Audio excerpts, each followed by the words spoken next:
El último libro de la Sagrada Escritura. Vamos allá. Capítulo 3. Apocalipsis 3, desde el versículo 7 hasta el 13. Leo invocando el nombre del Padre, del Hijo y del Espíritu Santo. Escribe el ángel de la iglesia en Filadelfia. Esto dice el santo, el verdadero, el que tiene la llave de David, el que abre y ninguno cierra, y cierra y ninguno abre. Yo conozco tus obras. He aquí he puesto delante de ti una puerta abierta, la cual nadie puede cerrar. Porque aunque tienes poca fuerza, has guardado mi palabra y no has negado mi nombre. He aquí, yo entrego de la sinagoga de Satanás a los que se dicen ser judíos y no lo son, sino que mienten. He aquí, yo haré que vengan y se postren a tus pies y reconozcan que yo te he amado. Por cuanto has guardado la palabra de mi paciencia, yo también te guardaré de la hora de la prueba que ha de venir sobre el mundo entero, para probar a los que moran sobre la tierra. He aquí, yo vengo pronto. Retén lo que tienes, para que ninguno tome tu corona. Al que venciere, yo le haré columna en el templo de mi Dios, y nunca más saldrá de allí. Y escribiré sobre él el nombre de mi Dios y el nombre de la ciudad de mi Dios, la nueva Jerusalén, la cual desciende del cielo de mi Dios, y mi nombre nuevo. El que tiene oído, oiga lo que el Espíritu dice a las iglesias. Puede sentarse, mi hermano.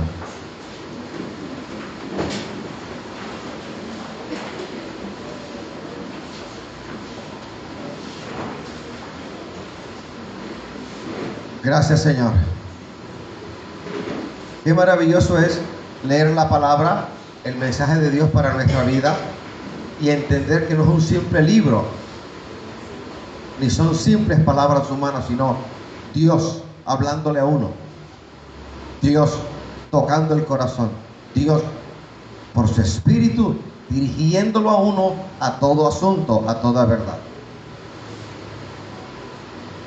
Así que no nos sorprende que, habiendo leído un pasaje o habiendo predicado acerca de él en ocasiones anteriores, cuando uno vuelve a leerlo, hay nuevas y nuevas y nuevas revelaciones, nuevas y nuevas perspectivas, cosas nuevas que Dios trae a la vida del que se acerca a la Sagrada Escritura con una actitud de humillación, reconociendo que esa palabra no es palabra de hombre, sino palabra del Señor. La iglesia de Filadelfia corresponde a las 7 iglesias en los capítulos 2 y 3 de Apocalipsis. Son 7 mensajes, son 7 congregaciones mixtas que sí existieron. Actualmente, las 7 iglesias corresponden a el país de Turquía. Estas congregaciones ya no existen, pero las ciudades en las cuales estuvieron tienen ahora nuevos nombres distintos, y reitero, están ubicadas en lo que conocemos como Turquía. No sabemos cómo empezó la iglesia cristiano evangélica en Filadelfia, no lo conocemos, no lo sabemos, y parece que fue un esfuerzo misionero durante los primeros 3 siglos de la era cristiana, incluyendo al apóstol Pablo y su esfuerzo misionero. Hoy en día la ciudad sí existe, la ciudad de Dios se llama Alaşehir, ese es el nombre, y a pesar de la persecución de los turcos contra la iglesia, aún permanece, no la iglesia cristiana evangélica, por lo menos permanece la iglesia ortodoxa griega, que ha mantenido una congregación en ese lugar. El mensaje que el Señor le da a Filadelfia es un mensaje de esperanza, es un mensaje de victoria, es un mensaje de ánimo, es un mensaje recordatorio de lo que Él hizo en la cruz del Calvario, y de lo que Él prometió para su pueblo, para su iglesia. Y cuando estemos hablando de esta palabra, créame que usted debería tomarlo, asumirlo de manera personal, porque el mensaje no es general y no es teórico, es muy profundamente personal, va a cada creyente, va a cada cristiano, va a cada uno de nosotros. Mira lo que dice el versículo 7. ¿Quién lee el versículo 7 de nuevo? No me lo cierre.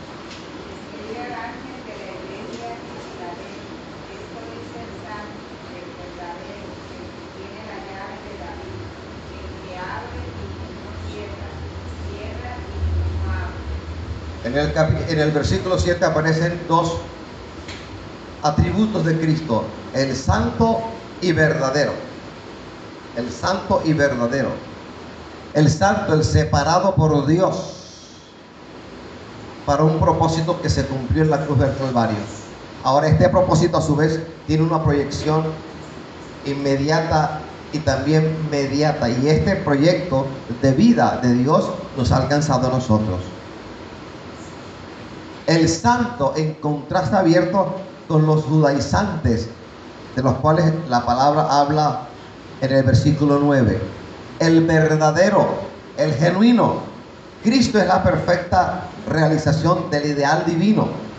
El que tiene la llave de David. ¿Qué significa la expresión el que tiene la llave de David?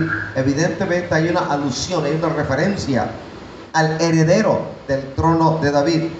De los pactos que aparecen en la Sagrada Escritura, hay uno que podemos encontrar en la historia de los 1500 años de historia aproximadamente de Israel, el pacto davídico, el pacto de salvación, el pacto de el Mesías que habría de venir, que ya vino y que ha de presentarnos por segunda vez. El que tiene la llave de David, el verdadero heredero del trono de David. El Nuevo Testamento, de manera reiterativa, de manera repetitiva, presenta a Cristo como la simiente de David. Eso significa que cuando Cristo es anterior a David se le hizo una promesa de salvación mesiánica, y Cristo es el heredero de eso. Esta es una promesa todavía no cumplida. Se cumplirá con la inauguración del milenio. Cuando termine la semana 70 de Daniel, Cristo ha de venir, ha de pelear, ha de triunfar y ha de empezar el reino milenial de Cristo. Cristo reinando desde Jerusalén y nosotros, su remanente, quién sabe en qué parte del mundo, gobernando juntamente con Cristo Jesús, Señor nuestro. El heredero de David. En el milenio se cumplirá esta promesa. Vamos a Mateo 1:1, por favor. Necesito lectores. Uno va buscando Mateo 1:1 y el otro va buscando Mateo 21:9. Alabado sea el Señor. Mateo 1:1 y Mateo 21:9. Esa expresión, hijo de David. Como le decía el ciego Bartimeo, capítulo 10 de Marcos: Jesús, hijo de David, ten misericordia de mí. Porque ellos entendían la frase, aunque Cristo siempre existió, es anterior a David, la expresión hijo de David se refiere a que, como lo hemos dicho ya, lo hemos explicado, al rey David, el que sustituyó, reemplazó a Saúl. El Señor le hizo una promesa a él y a su descendencia. Es lo que se denomina en doctrina bíblica el pacto davídico, pacto de salvación mesiánica. Y esta palabra es dirigida al único y verdadero heredero de este trono de David, el Cristo de la gloria. ¿Qué dice Mateo 21:9? La gente que iba delante y la que iba detrás aclamaba, diciendo: Hosana al Hijo de David. Bendito el que viene en el nombre del Señor. Hosana en las alturas. Gloria al Señor. Y hay multitud de citas bíblicas, de referencias bíblicas acerca de Cristo, el Hijo de David, el heredero del reino mesiánico, como el Mesías anunciado en el Nuevo Testamento, en el Antiguo Testamento, y venido a la tierra en el Nuevo Testamento, y que ha de venir pronto.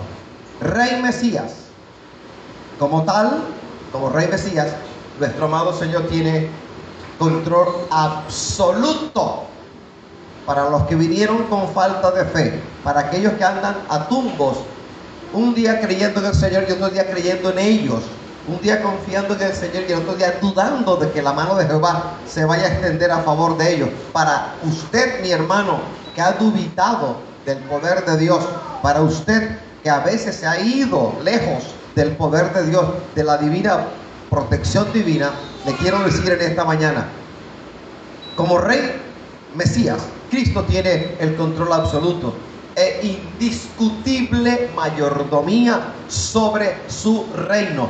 No hay absolutamente nada en esta vida, en esta tierra, que Cristo no sepa. Él tiene el control. A veces es por nuestro pecado que abrimos una puerta y por ella demonios y Satanás mismo entran a hacer daño. Cuando uno abiertamente ha tomado la decisión de no practicar el pecado, de buscar al Señor, aun cuando seamos imperfectos, que así lo somos, en nosotros hay una perfección que es la presencia de la gloria de Jehová, la presencia del Espíritu Santo. Cuando uno le entrega la vida a Él y toma la seria decisión de no volver atrás, cuando eso ocurre, entonces y solo entonces la mano de Jehová se extiende sobre nosotros, y a partir de ahí, aún no estando en pecado, cuando ocurran cosas que llamamos malas, tendremos que darle gracias al Señor, porque como Él tiene el control absoluto, Él permite lo uno y Él permite lo otro. Él permite la enfermedad, Él permite el vituperio, Él permite la campaña de descrédito, Él lo permite y hace dos cosas en una. Primero, a ti te prueba en tu fe en el Señor y en tu amor por el Padre. Y lo otro es que te prepara para la obra que Él ha colocado ya delante de ti. Alabados al Señor. He ahí la mano de Jehová sobre cada uno de nosotros. Por eso, mis hermanos, entre otras cosas, cuando nos encontremos en diversas pruebas y dificultades, no abra la boca para maldecir. No se atreva a decir cosas de las cuales usted no conoce. Más bien abre la boca y prorrumpe en alabanza diciendo: no lo entiendo, no lo comprendo y me duele, pero bendito sea el nombre de mi Dios ahora y por los siglos de los siglos. Amén, hermano. Amén. Alábalo, bendícelo. En esta misma hora, alábalo y bendícelo. Gracias, Señor. Qué bonitas las palmas para el Señor, pero en esta hora yo quiero que tú abras tus labios y prorrumpas en alabanza, en agradecimiento por todo lo bueno y lo malo que te ha ocurrido. Gracias, Señor. Te doy por lo bueno y lo malo. Gracias, porque aún lo malo es de bendición para mi vida. Porque a Satanás mismo el Señor emplea para bendición de nosotros. Alabados al Señor. Y el Señor quiere que en nosotros haya longanimidad. Longanimidad. Que seamos de un mismo ánimo ahora y mañana. Que seamos de un mismo sentir, de un mismo ánimo. Que cuando tengamos mucho, seamos de ánimo. Cuando no tengamos nada, seamos de buen ánimo. Alabados al Señor. La llave. La llave. Lo que hemos leído menciona la llave. En el Antiguo Testamento, de ese Antiguo Testamento, sabemos que en muchas ciudades, no solamente de hebreos, sino de otros pueblos, en las grandes ciudades, sobre todo en las amuralladas, la llave era llevada sobre los hombros por alguien para demostrar que quien la llevaba poseía absoluta autoridad en la administración de las bendiciones y posesiones. Vamos a Isaías 22:22. Y pondré la llave de la casa de David sobre su hombro y abrirá y nadie cerrará. Cerrará y nadie abrirá. Y lo hincaré como clavo en lugar firme y será por asiento de honra a la casa de su padre. Colgarán de él toda la honra de la casa de su padre, los hijos y los nietos, todos los vasos menores de las tazas, hasta todos los jarros, hasta toda clase de jarros. En aquel día, dice Jehová de los ejércitos, el clavo hincado, el lugar firme será quitado, y será quebrado y caerá, y la carga que sobre él se puso se echará a perder, porque Jehová habló. El que abre y el que cierra. Cuando el Señor abre una puerta de bendición, nada ni nadie en esta creación o fuera de ella podrá cerrarla. Mas cuando Él cierra, nada ni nadie en esta creación o fuera de ella la podrá abrir. Él tiene el control absoluto, mayordomía total. Cristo en su humanidad resucitada sigue siendo el verdadero heredero de David. Vamos a 2 de Timoteo 2:8.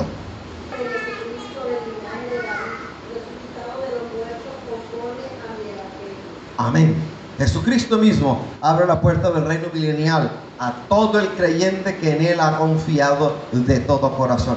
Hoy el Señor con esta palabra nos recuerda a todos, sin excepción, que nuestra confianza debe estar colocada en Él, no en lo que nosotros realmente podemos hacer, en Él, porque si Él no abre, vana es nuestra petición, vano es nuestro esfuerzo. En Él debe estar nuestra confianza, en Él, en Él, en Él.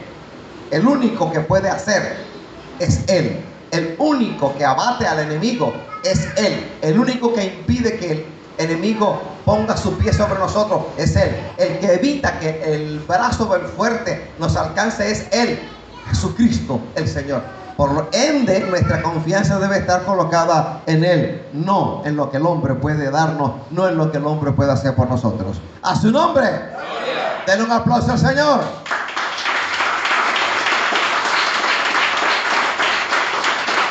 A su nombre. Vamos a releer o a volver a leer el versículo 8. Versículo 8.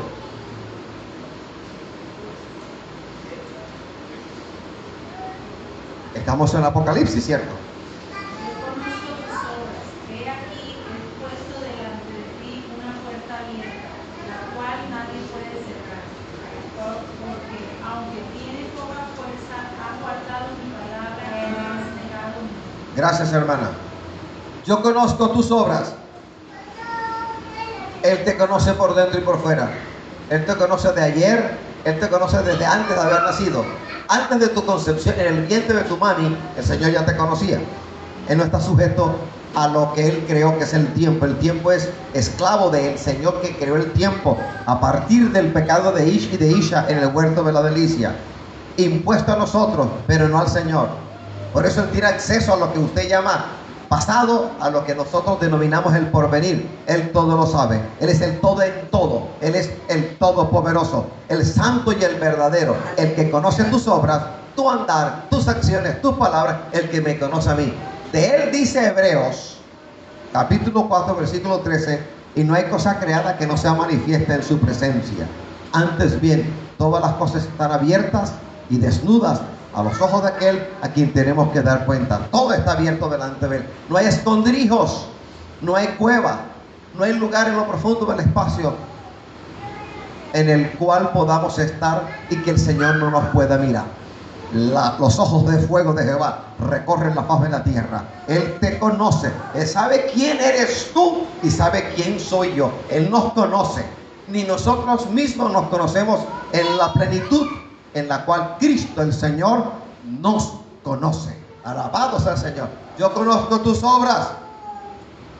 ¿A qué obras se refiere el Señor? Vamos a recordar la palabra. Cuando yo leo el capítulo 2 de Santiago, Santiago el apóstol nos habla acerca de las obras. Efesios capítulo 2 versículo 8 habla también de la salvación, de la fe. Somos salvos por fe, plantea el apóstol Pablo, guiado por el Espíritu Santo, en Efesios 2:8. Y es verdad, es certísimo. Yo no tengo que hacer nada para ser salvo. Soy salvo por la gracia divina, por su misericordia. Cuando soy confrontado por el Señor en mi pecado, cuando confieso mi pecado, cuando hallo la culpa en mí y pido el oportuno socorro, allí soy confrontado, allí empieza mi salvación. Así soy salvo, así la salvación toca mi puerta y entra a mí. Así que no es por obras para que nadie se gloríe, sino es que es un don de Dios en nosotros. Pero a partir del momento de nuestra legítima conversión, tu vida tiene que hablar de la fe de la cual tú dices que operó en ti. Porque si a Cristo lo conocemos y por Él hemos sido salvos, La vida nuestra a partir de ese momento no puede ser la vida de antaño. Imposible. Tiene que haber un cambio. Tiene que haber un notorio cambio, una notoria transformación. Transformación que tiene que expresarse en términos de un nuevo vocabulario, una nueva actitud, una nueva relación.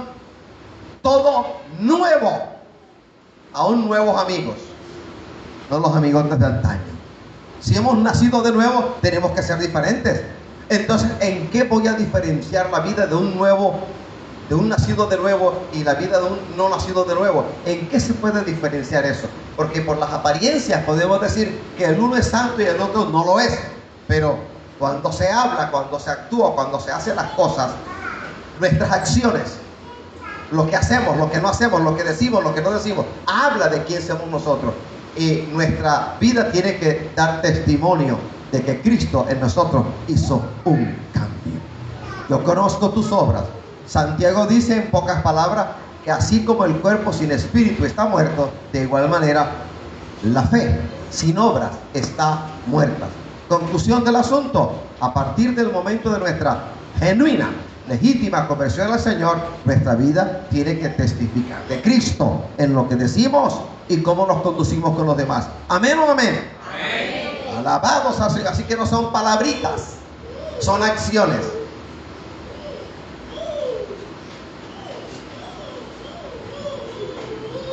Yo conozco tus obras. He aquí he puesto delante de ti una puerta abierta, la cual nadie puede cerrar. Porque aunque tienes poca fuerza, has guardado mi palabra y no has negado mi nombre. Yo conozco tus obras. Es decir, sobrenaturalmente Cristo conoce toda nuestra intimidad. No ha habido momentos en los cuales estamos en la casa, o en el baño, o en el trabajo, o en la iglesia, o en cualquier otro lugar, y nuestros pensamientos nos han llevado a momentos, a instancias, a circunstancias, y nos sorprende el Señor y oímos una voz que empieza a hablarnos de lo uno y de lo otro. Es como un video en una pantalla gigantesca en la cual se ve toda nuestra vida, se escuchan todas nuestras palabras y se ven todos nuestros pensamientos. Antes a veces de orar, ya el Señor ha respondido porque Él todo lo sabe. Antes de abrir la boca para pedir algo, el Señor a veces se anticipa. Y cuando estamos orando, aquellas cosas por las cuales hemos orado ya están dadas. Alabados al Señor, como lo plantea y me enseña el libro del profeta Isaías. Él conoce nuestra intimidad. Él habla aquí de una puerta abierta. El predicar la palabra, el escribir libros, el compartir el mensaje, es una puerta abierta. Es una puerta abierta. Es un don de Dios. Es una dádiva divina. La gracia del Señor en nuestra vida, perenne, perdurable. Hermano, míreme por favor, aunque no quiera mirarme, tenga la gentileza, el gesto amable de mirarme. Te quiero decir que aun cuando tú cambies, Cristo no cambia. Aun cuando tú lo dejes de amar, Él nunca dejará de amarte. Tus acciones, tus decisiones te llevarán a lo bueno, a lo malo. Pero en cuanto a Cristo se refiere, Él es de una sola pieza. Él no es como el tiempo climático. Él no es como el viento. Él no es como el régimen de lluvias. Él no es como la ciudad de Barranquilla, cambiante. Él no lo es. Es de una sola pieza. Por lo tanto, cuando en lo bueno sabes que te ha amado, ¿por qué dudas que en lo malo Él te vaya a amar? Él siempre ha estado contigo. Antes de conocerle, ya Él te conocía. Antes de amarle, Él ya te había amado. Él es el todo en todo. ¿Por qué dudar? ¿Por qué dudar? ¿Por qué dudar? ¿O cuál es el origen de la duda?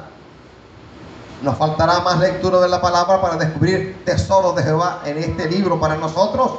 Nos faltará más oración. Nos faltará tomar la decisión de creer una vez y para siempre. ¿Qué es lo que nos falta para creer al Señor? ¿Qué es lo que nos falta? ¿O seguimos creyendo lo que vemos? ¿Seguimos creyendo lo que se agolpa en nuestro corazón? ¿Seguimos dándole crédito a lo que nuestros oídos escuchan y dejamos a un lado nuestra fe en Cristo Jesús? Porque si así es, derrota tras derrota nos saldrá el paso. Más cuando tomamos la decisión de creer a pesar de todo, creer a pesar de la circunstancia, creer a pesar de todo lo malo que nos esté ocurriendo. Cuando eso hacemos, somos más que vencedores en Cristo Jesús, Señor nuestro. Él habla de la fe que vence al mundo, la fe que vence al mundo. En el mundo tendréis aflicción, tened fe. Yo he vencido el mundo. ¿Y cómo lo venció? Con un sobrenatural poder que ha sido extendido a ti a través del Espíritu Santo. Está en ti y está en mí. La fe es un don. Y el Espíritu Santo hace presencia en sus hijos, en los que somos templos del Espíritu Santo. Por lo tanto, el poder está en ti y en mí. Pero hay algo que tenemos que tomar en cuenta: la decisión. Yo debo decidir si creo o no creo. No es posible que en el domingo, mientras se predique, mientras se canta, creamos. No es posible que al día siguiente, el lunes, dejemos de creer.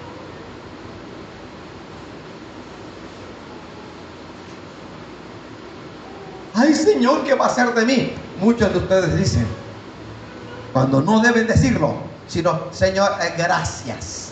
Jehová Dios, Jehová quitó, sea bendito el nombre de mi Dios, ahora y por siempre. Es lo que debes decir, es lo que debes decir. Alabados al Señor.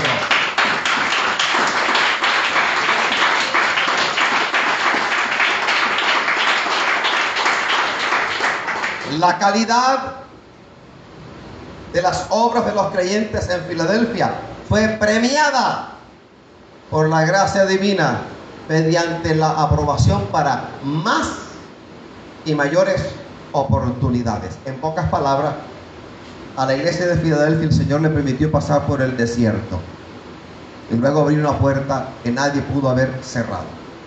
De igual manera nos pasa a nosotros. Nos prueba en lo poco, a ver si somos hallados fieles en lo poco. En el desierto, en medio de áspides, escorpiones, alimañas, escasez. Y cuando somos probados y pasamos este examen de fe, porque la fe es, ¿cómo cree usted que la fe tuya es probada, mi hermano? Cuando tu abundancia es proverbial en Barranquilla, cuando tienes vacas, cuando tienes ganado de diferentes razas, ahí es probada la fe. La fe es probada cuando tu salud es de roble. Tu fe es probada cuando todo el mundo te saluda y te invita en la ciudad de Barranquilla y sus alrededores para que prediquen la palabra. ¿Tu fe acaso es probada cuando pides A y enseguida se te da? ¿No es al revés, que tu fe es probada cuando todo marcha mal? No es al revés, que en el quebranto de salud tu fe es probada. No es al revés, cuando todo el mundo habla mal de ti mintiendo, que tu fe es probada. No es al contrario, que en las situaciones de desierto eres probado. El oro, cuando sale de los, por ejemplo, de los ríos de Alaska o de Groenlandia, sea de un socavón, sea que venga descendiendo del río, el oro realmente necesita pasar por el crisol, por unos hornos especialmente preparados que han de fundirlo, porque el oro en su estado natural no viene puro, viene con escoria, que es otro tipo de metal adherido al oro, y en ese estado natural no tiene la brillantez que luego tiene cuando se hace una joya y se exhibe en una joyería aquí o en otra parte. El oro tiene que pasar por el crisol a altísimas temperaturas, unas temperaturas de mucho más de 1000 grados centígrados, mucho más de 1000 grados centígrados. Allí el oro se funde y uno lo ve brillante, caliente, bajando y bajando, y luego le dan la forma que quieran. Allí es probado el oro, se funde el oro, se funde en su estado sólido, pasa a un estado líquido, se funde por la temperatura, por el calor, por el crisol, por el horno, y luego es exhibido en joyas para aquellos que usan candongas, para aquellos que se colocan collares, para aquellos que se colocan diferentes tipos de joyas hechas de oro. Usted pasa y ve las joyerías y ve las prendas, y muchas prendas que a muchos les sacan suspiros. Pero ese oro pasó por un proceso del cual ignoramos. Pero todavía la joya no es exhibida. Porque es fundida y luego se solidifica. La fundición hizo posible que la escoria saliese de él. Ya el oro en estado puro, sólido, es vendido según el comercio y llega al orfebre. El orfebre hace uso de un buen número de herramientas, las láminas de oro, a los pedazos de oro, la forma que él quiera, según el arte del orfebre, según la petición del dueño de la joyería, según la petición del cliente. Martillo que va, martillo que viene, martillazo que va, martillazo que viene, y le van dando la forma que quiera. Y al final es cuando uno ve una joya que, como dije antes, a muchos le saca suspiros y a otros le sacas tarjetas de crédito y tarjetas de débito. Ese oro pasó ¿por qué? El crisol. Crisol es horno a una temperatura inimaginable.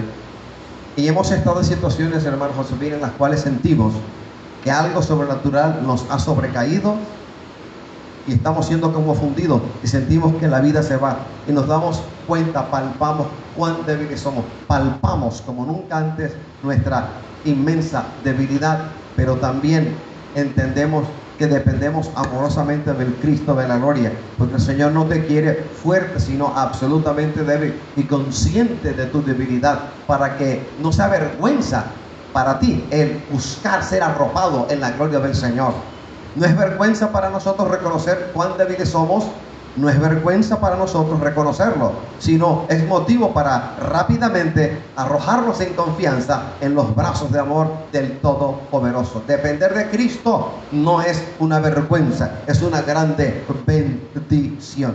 Y en este proceso, te digo algo en el nombre del Señor, el Señor te va a ayudar en este proceso. ¿Sabes cómo te va a ayudar? Él es experto en arrancarle a uno aquellas cosas en las cuales uno se apoya, los recursos de los cuales uno cuenta. Él es experto en arrancarlos, en quitarlos, en hacer cambiar de opinión a aquellos que antes te ayudaban. Él lo hace.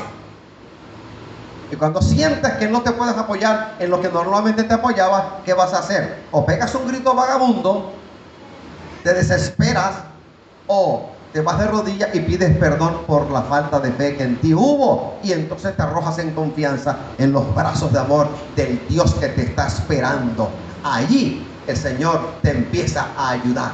Ahí es en donde muchos reniegan del Evangelio y dicen: esto no es para mí, yo no quiero vivir la vida sufriendo, yo me voy de la iglesia y me voy del Evangelio. Y uno los ve por allí con otras mujeres, con otros hombres, con otros hijos, con otros críos y con otras pequeñas grandes desgracias. Allí o te vas o te quedas. Allí yo me quedé, allí Josefina se quedó y dijimos: bueno, si nos morimos en el proceso, al cielo de gloria iremos, pero no vamos a retroceder. Alabados al Señor, a su nombre. Pido que aplaudas al Señor de la gloria.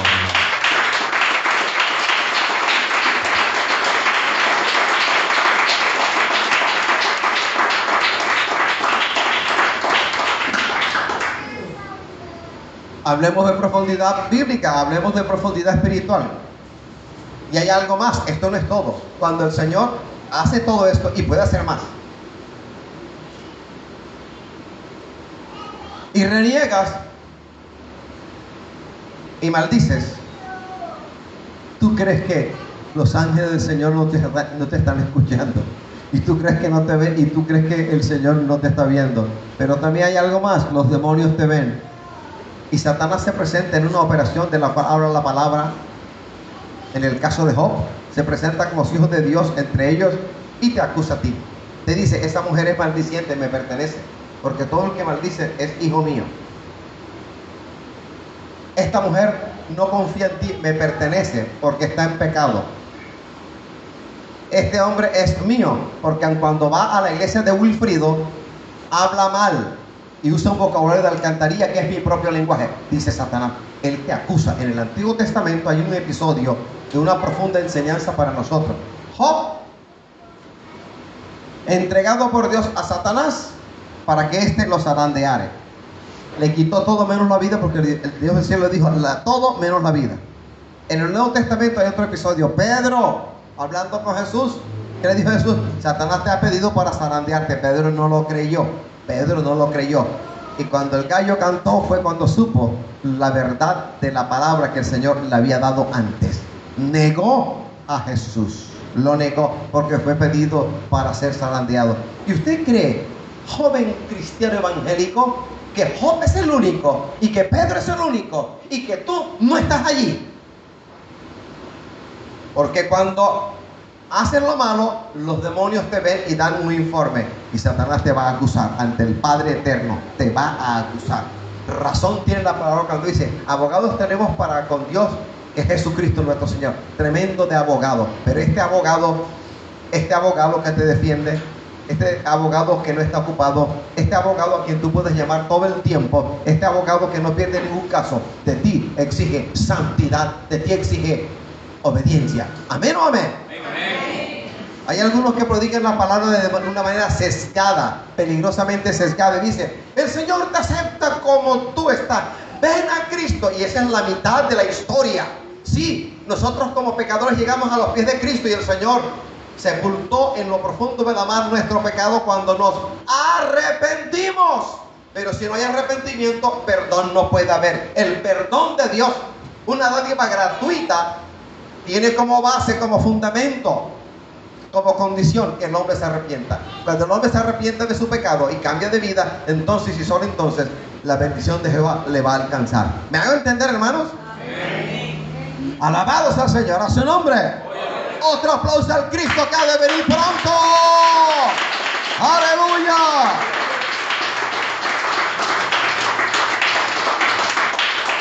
Gracias, Señor. El regalo del Señor para Filadelfia era una puerta que ha sido abierta y que permanece abierta. El Señor abrió la puerta para este ministerio restaurando el tabernáculo. Cuando la hermana Josefina y yo tomamos la decisión de empezaron a ocurrir cosas milagrosas, pero también empezó un ataque artero, mordaz, insostenido contra nuestra vida, queriendo arrancar nuestra vida. Y el Señor hasta el día de hoy ha permanecido fiel y permanecerá fiel. La puerta se abrió, la abrió el Señor y nos trajo aquí. Se ha abierto la puerta. Entra a tu Hebrón, entra, esta es tu heredad, entra. Y ya hemos estado haciendo la obra tratando con tu carácter, tratando con tus malas decisiones, tratando con tus buenas decisiones también. Y aquí vamos, una puerta que ningún brujo o bruja cerrará, ni Satanás mismo podrá hacerlo, porque la puerta la abrió Cristo, y cuando Él abre, ¿quién puede cerrar?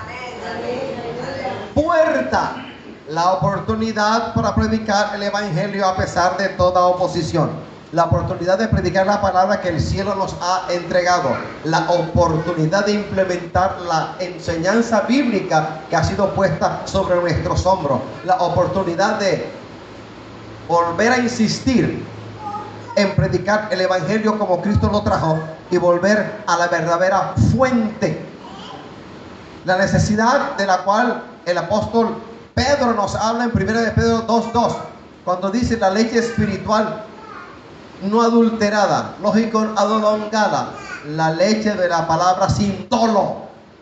Predicar la palabra así como es revelada en nuestra vida. Y la palabra del Señor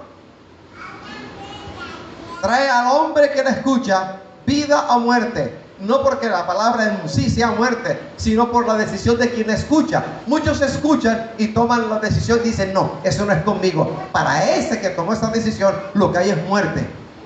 Pero para aquel que la escucha dice: no, aquí hay vida, aquí hay algo, voy a cambiar. Para él la palabra que escuchó le resulta para vida.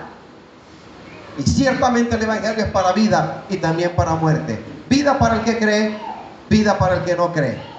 Vida para el que la acepta, muerte para el que la rechaza. Alabado sea el Señor. ¿Qué oposición ejerce Satanás contra nosotros? De diversas maneras.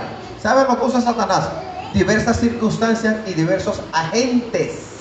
Los usa, los utiliza para venir contra la iglesia, para venir contra tu vida y para venir contra mi vida. A veces los miembros de nuestra propia familia son los agentes que Satanás utiliza contra nosotros mismos. Una hermana, el papá, la mamá o el abuelo. Si se lo permite, los usa. Hay agentes inicuos, perversos, hombres y mujeres alienados que pueden en su momento servir como instrumentos de iniquidad en las manos del enemigo del alma. Vamos a 1 de Corintios 16:9. 1 de Corintios 16:9. Alabamos al Señor a su nombre. Gloria a Dios.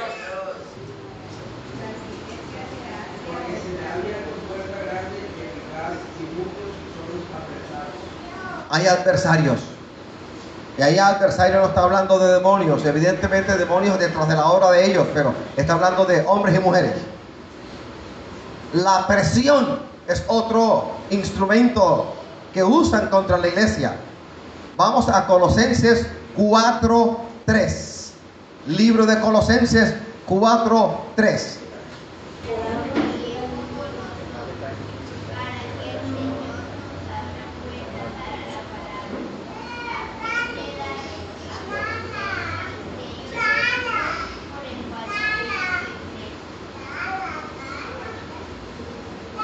Hay maquinaciones demoníacas contra nuestra vida.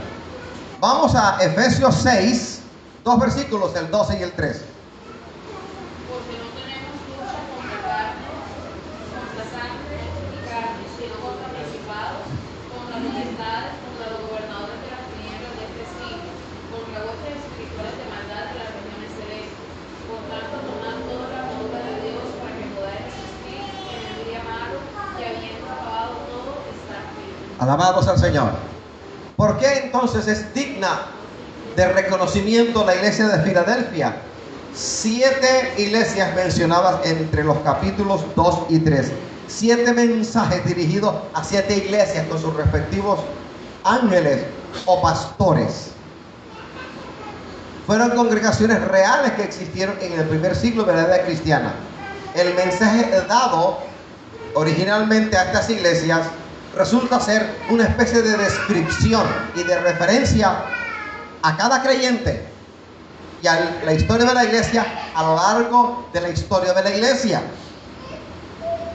Así que el mensaje es historia, pero también es presente, porque hay una advertencia y un llamado de atención para mí como creyente y para usted como creyente y para nosotros como congregación, como iglesia.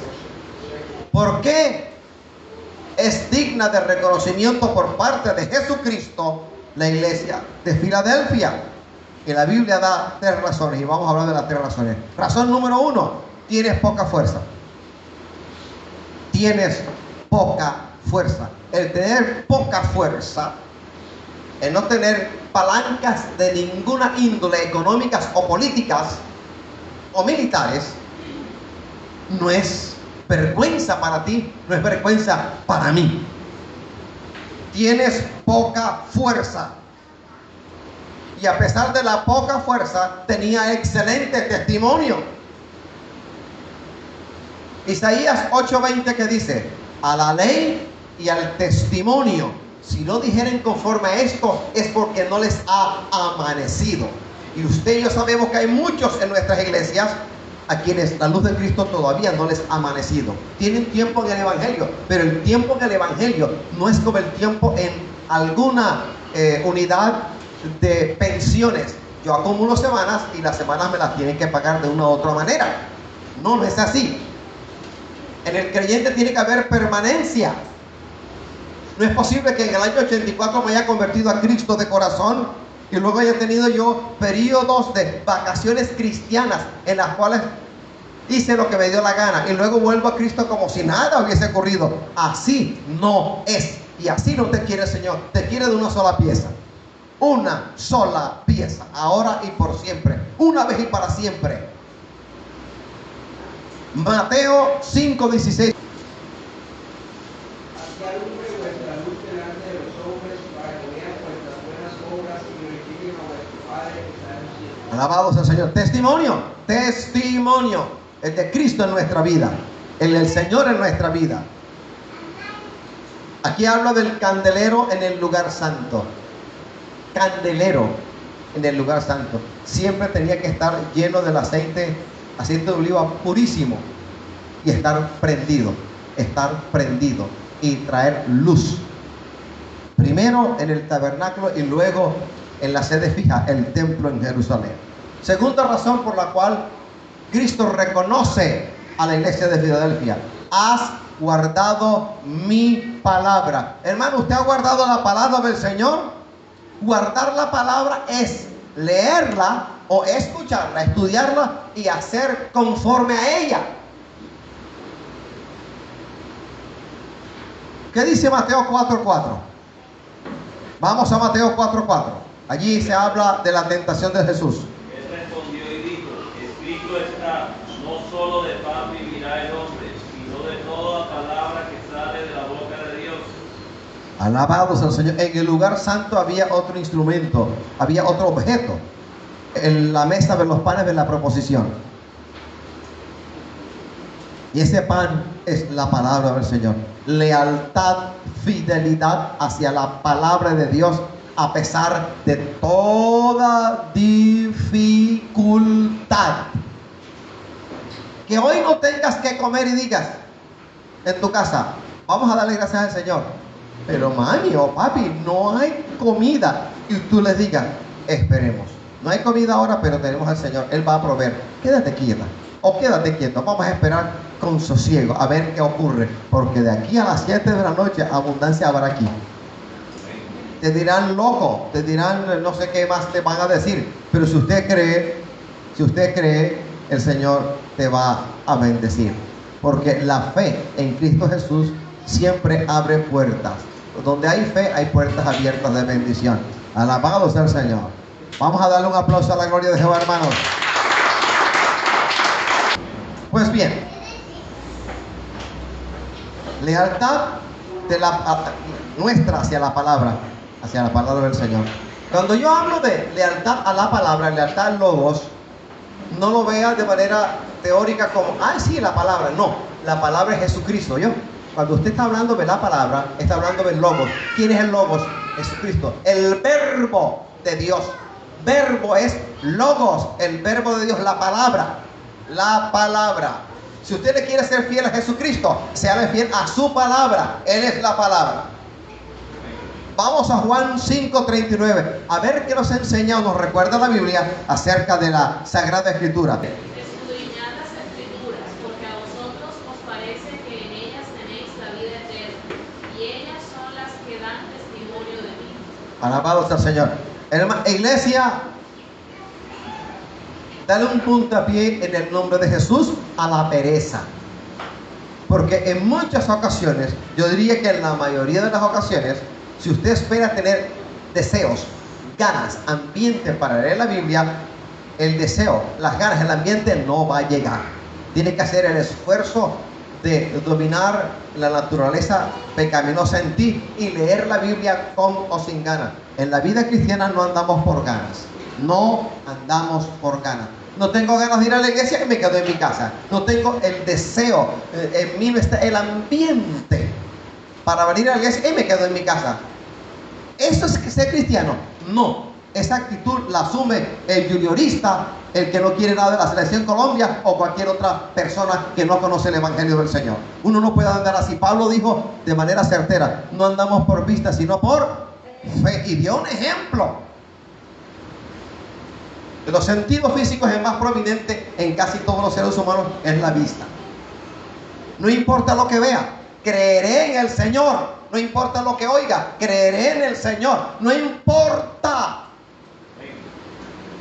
Seguiré creyendo en el Señor. ¿Quién sabe exactamente lo que más y mejor te conviene? Contéstenme. ¿Quién sabe ¿Quién en esta naturaleza sabe lo que te conviene? Y en qué momento y en qué lugar y cómo. El único que lo sabe es el Señor, el Dios Todopoderoso. A Él hay que clamar, a Él hay que buscarle a tiempo y fuera de tiempo.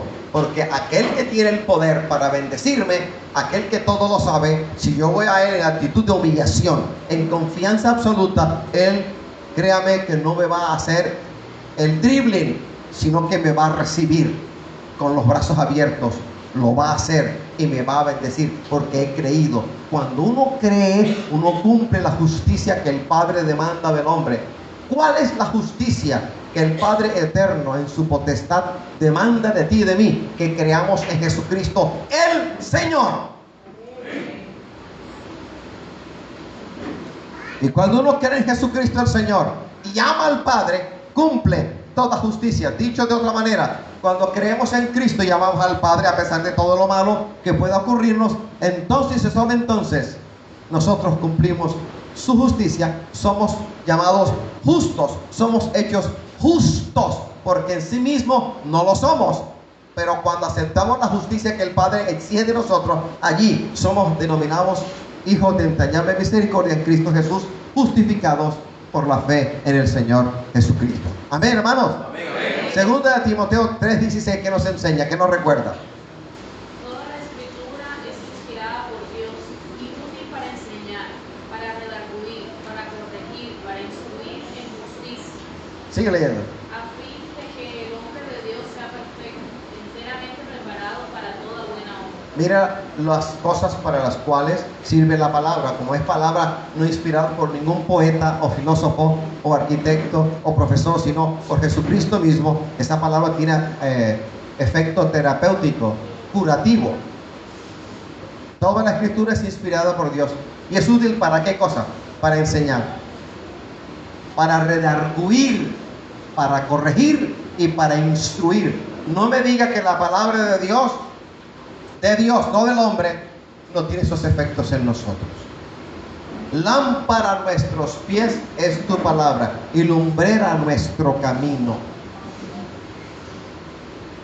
Tercera razón por la cual la iglesia de Filadelfia tiene reconocimiento de Jesucristo. No has negado mi nombre.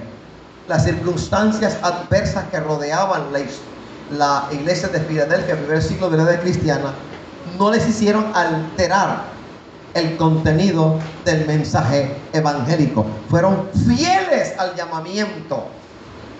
Tenían poca fuerza, guardaron la palabra del Señor y ahora no negaron su nombre. Pregunta a la iglesia: ¿cómo puedo yo negar el nombre de Jesucristo? De dos maneras.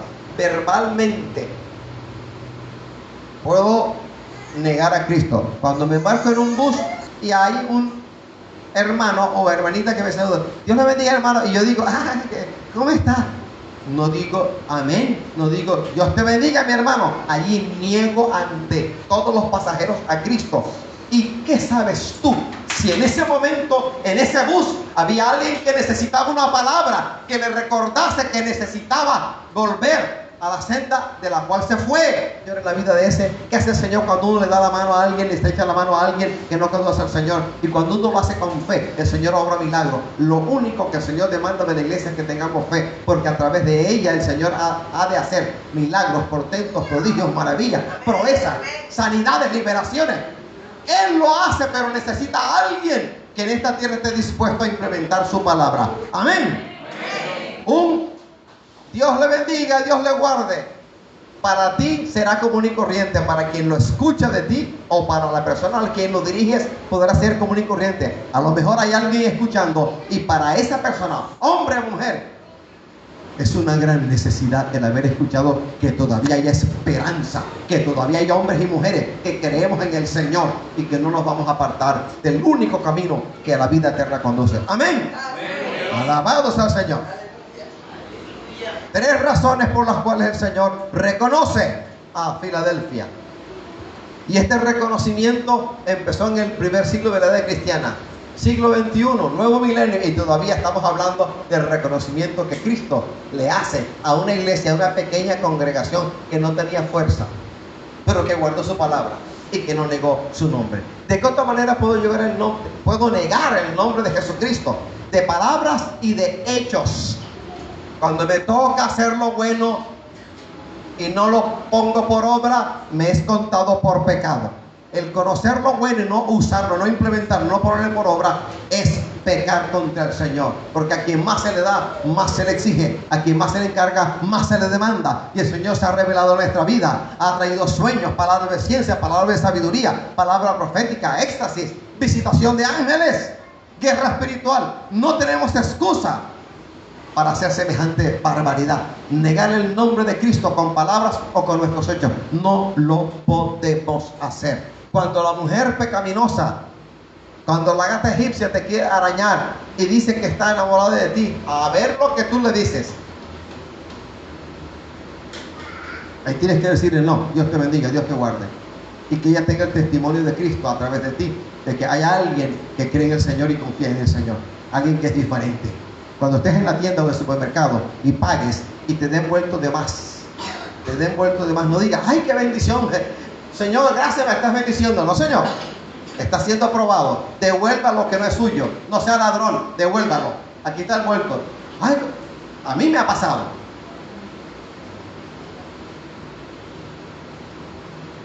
Lo último que yo sepa, que yo recuerdo, es los intereses de cesantía correspondientes al año anterior. Me lo dieron en mi lugar de trabajo, y quien me lo dio en efectivo, y se equivocó y me dio un montón de plata de más.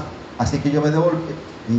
Yo veía algo raro, salí, conté y me he devuelto. Fulanita, ven acá, toma, cuenta. Entonces, eso está bien, cuenta. Le di plata de más, se levantó y me pegó un abrazo. Gracias, gracias. Así que la plata que en exceso me dieron, esa plata no es mía. Lo que no es de uno hay que devolverlo, ¿sí o no? Lo que uno debe hay que pagar. Así que eso no es ninguna bendición. ¡Qué bendición! Me dieron vuelto de más. ¡Qué maldición más bien! Alabados al Señor. ¡A su nombre! Exijo un aplauso a la gloria de Jehová.